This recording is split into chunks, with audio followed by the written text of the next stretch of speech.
Bonjour à toutes et à tous, bienvenue dans un nouvel épisode de Zététique et Journalisme. Aujourd'hui, on va s'intéresser à un article paru dans France Inter, le service public, qui titre, on le voit mal là, Dans les pays développés, on est de plus en plus bête. Alors, ça sent un petit peu le putaclic, et en fait, c'est pas tant putaclic que mal compris en fait. On va pas tant s'intéresser aux arguments de l'article qui reprennent en fait ceux de l'étude, on va s'intéresser à l'erreur journalistique qui est ici commise parce que ça tombe en fait dans des pièges quasiment inévitables du journalisme dit scientifique. Et on verra comment est-ce qu'on peut essayer de s'en prémunir. Et si les journalistes pouvaient essayer de s'en prémunir aussi, ce serait pas mal. Depuis 40 ans, on assiste à une baisse du quotient intellectuel génération après génération. Cette phrase déjà est erronée. C'est très bien expliqué dans le blog que je vais vous lier, à savoir celui-ci, le blog de Franck Ramu. Cet article parle en fait de cette croyance dans la diminution du QI, qui est en fait beaucoup plus complexe que ça. Il y a des diminutions ponctuelles et dans certains domaines, on observe plutôt généralement soit une stagnation, soit encore une légère augmentation, avec des raisons qui vous seront données plus tard.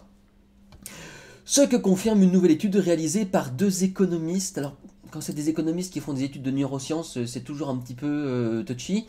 C'est dommage que l'article ne fasse pas mention de son scepticisme là-dessus. Au cœur des observations, le rôle de l'environnement culturel des sujets. Bon, pourquoi pas. Pourquoi le QI baisse-t-il depuis 4 décennies? Donc en fait, on vient de dire qu'il ne baissait pas spécialement en fait. Plusieurs études ont mis en cause les perturbateurs endocriniens, substances qui polluent, blabla. D'autres ont évoqué la télévision, une moins bonne éducation, une moins bonne santé, ou encore l'arrivée d'enfants immigrés venus de pays. Le problème, c'est que tous ces multifacteurs ont peut-être un impact sur certaines niches dans le quotient intellectuel, ponctuellement, mais c'est pas global. C'est pas global. C'est ce que cet article n'évoque pas, malheureusement. Comme il reprend les conclusions de l'étude sans trop se poser de questions, et que l'étude est pas top, pour le dire gentiment. Le problème journalistique ici, il est triple.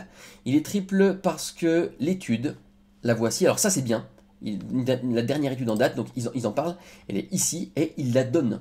Ça c'est cool. Ils mettent le lien, donc on peut nous-mêmes aller voir, alors elle est payante, mais il y a un abstract, et surtout il y a une date de publication qui est ici, le 11 juin 2018, tandis que l'article de France Inter, lui, a été publié le 12 juin 2018. On a 24 heures entre la sortie de l'étude et la sortie de l'article.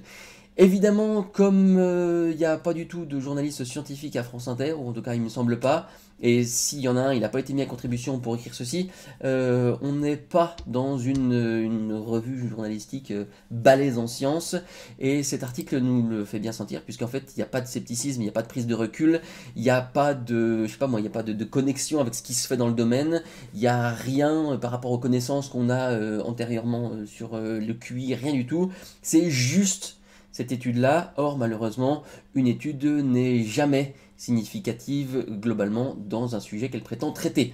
Il faut toujours la recontextualiser, il faut toujours attendre des réplications, voire des recoupements, etc., etc. Ce que cet article ne fait absolument pas.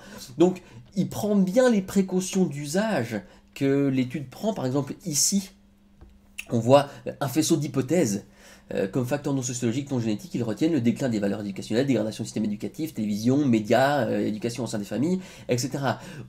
Ouais, c'est ce que l'étude dit. Le problème, c'est que comme l'étude, il n'y a que ça dans cet article, ben, il n'y a pas de prise de recul. Ça, c'est un problème journalistique important.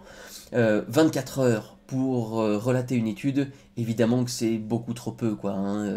Pas de contexte, pas de prise de recul temporel. A priori, personne à qui demander qui pourrait analyser ça dans son domaine d'expertise. Ils auraient pu demander à Franck Ramu, qui a fait ça le jour d'avant. Putain, le jour... pardon, ça c'est l'étude. Le jour d'avant, lui, il a publié ça le 11 juin.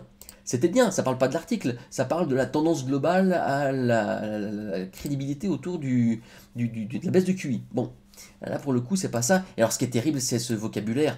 Pourquoi tant de bêtises? Comme si le QI était une mesure globale de l'intelligence et donc, par corollaire, de la bêtise.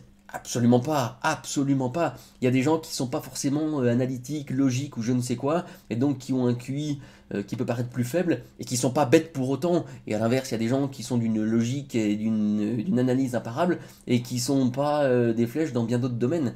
L'intelligence, c'est super multifactoriel, il faut arrêter de réduire l'intelligence au QI, quoi. Ça, c'est assez terrible. C'est assez terrible. Donc, on a bien des choses comme ça, hein.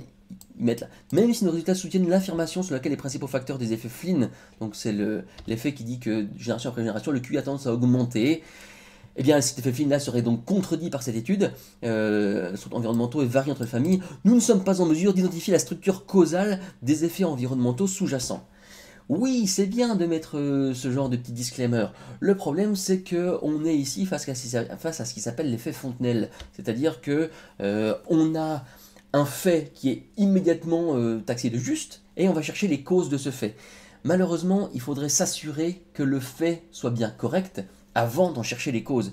Et ici, le fait, il n'est pas aussi limpide. Notre baisse de QI, c'est pas un truc qui est complètement sûr, certain, bam, verrouillé. Non, non, ça ne marche pas comme ça. Notre QI est en stagnation positive, on va dire. Je vous le développe pas, hein, je vous laisse vraiment l'article de Franck Ramu là-dessus, qui le développe très très bien. C'est super intéressant. Moi, je voulais juste vous montrer ça. Je voulais juste vous montrer ces erreurs journalistiques.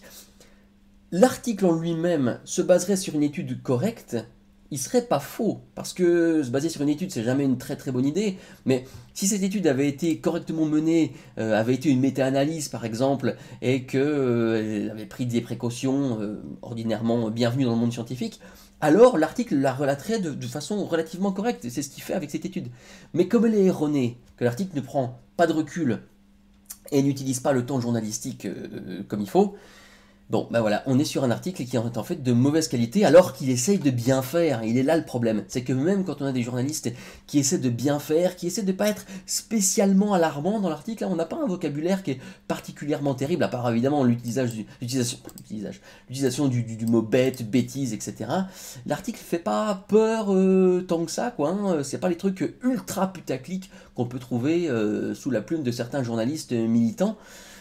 Ça partait bien, et en fait, les erreurs inhérentes à ce type de journalisme ressortent en grand, quoi. C'est vraiment là-dessus qu'il faut faire gaffe, parce que même avec les meilleures intentions du monde, le format journalistique tel qu'on le connaît est très très mal adapté à la capacité de relater les sciences, notamment via des études ponctuelles comme ça, qui ne sont pas remises dans le contexte. Donc je vous encourage à faire trois choses. La première, c'est d'aller lire cet article de Franck Ramu qui est très bien. La deuxième, c'est de bien garder l'esprit critique, s'il vous plaît, surtout sur des choses comme ça où c'est pas évident de voir qu'en fait c'est pas de très bonne qualité.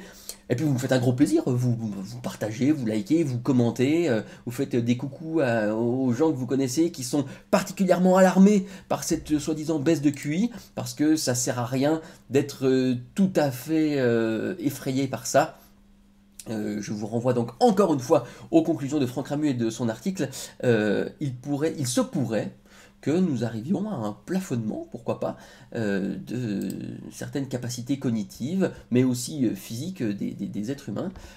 Pourquoi pas? Ce serait l'une des choses avancées, mais aussi la fluctuation des programmes, le fait qu'aujourd'hui il y ait beaucoup plus de connaissances et qu'il faille faire un tri entre différentes choses à apprendre. Est-ce qu'on apprend plus les langues? Est-ce qu'on apprend plus les sciences? Est-ce qu'on apprend plus la logique? Est-ce qu'on apprend plus... Bon, voilà. Plein de facteurs qu'il est très intéressant de regarder. Quant à moi, donc, je vous souhaite de rechef de bien garder l'esprit critique et je vous dis à bientôt pour un nouveau debunking scientifique. Salut!